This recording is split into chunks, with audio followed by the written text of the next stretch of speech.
Today, I'm going to recap a 2017 action thriller film called Atomic Blonde. Spoilers ahead, watch out and take care. Berlin, November 1989. MI6 agent James Gassiogny is running through the streets as he is being chased by someone in a car. They catch up to him and slam him into another car before pinning Gassiogny between the two. His attacker Yuri Baktin steps out of the car.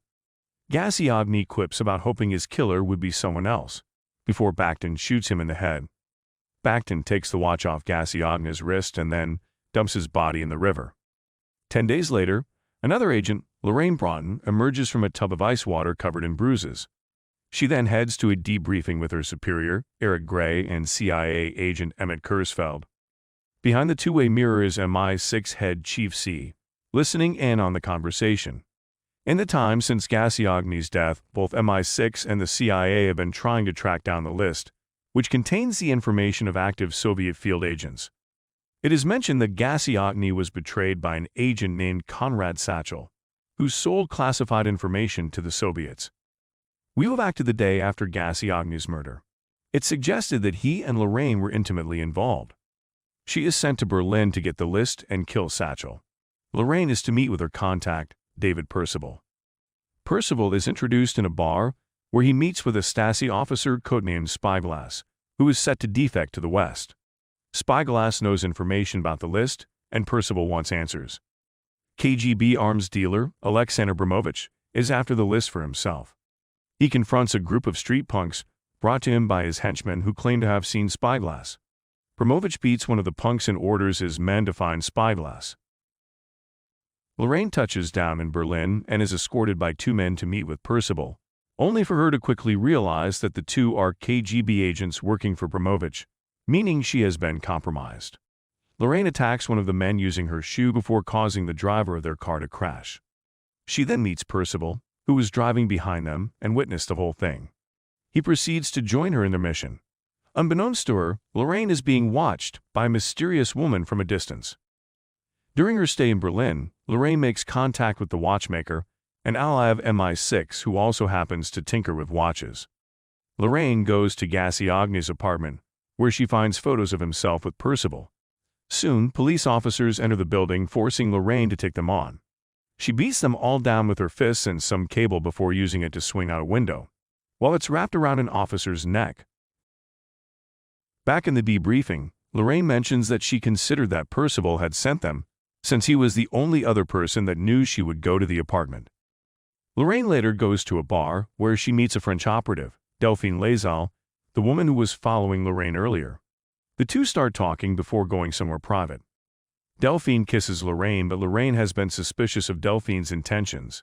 She presses her against the wall and questions why she's been looking for her. When Delphine proves to not be a threat, she and Lorraine begin to hook up.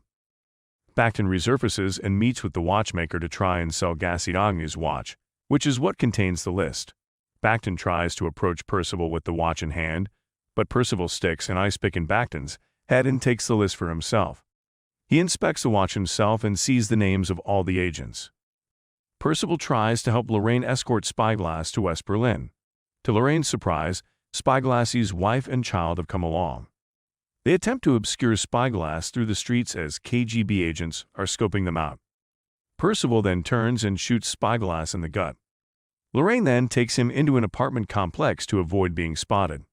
KGB agents then start to attack, forcing Lorraine to fight all of them going down the stairwell. This carries out onto the streets as Lorraine tries to drive away with Spyglass, only to keep being found by agents. Lorraine's car falls into the river, and although she tries to save him, Spyglass perishes. Delphine gets in touch with Percival after learning his true motives. She had been photographing him with Gassiogny and is developing the pictures when Percival sneaks into her apartment and tries to strangle her with a garrote. Delphine tries to fight him, but she is killed. Lorraine shows up too late and finds Delphine's body. Lorraine later finds Percival after he has burned down his safe house. She shoots him once and determines he was Satchel. Percival declares his love for Berlin before Lorraine puts a bullet in his head. She then takes the list from him. We return to the present as Lorraine finishes the debriefing. She presents Gray and Kurzfeld with the photos of Percival and audio recordings to prove her as a traitor. When asked if she knows where the list is now, Lorraine denies it. Gray then closes the case. 3 days later, Lorraine goes to Paris and meets with Promovich under the guise of giving him the list. Promovich knows Lorraine is not who she says she is, and a bunch of his men begin to surround her.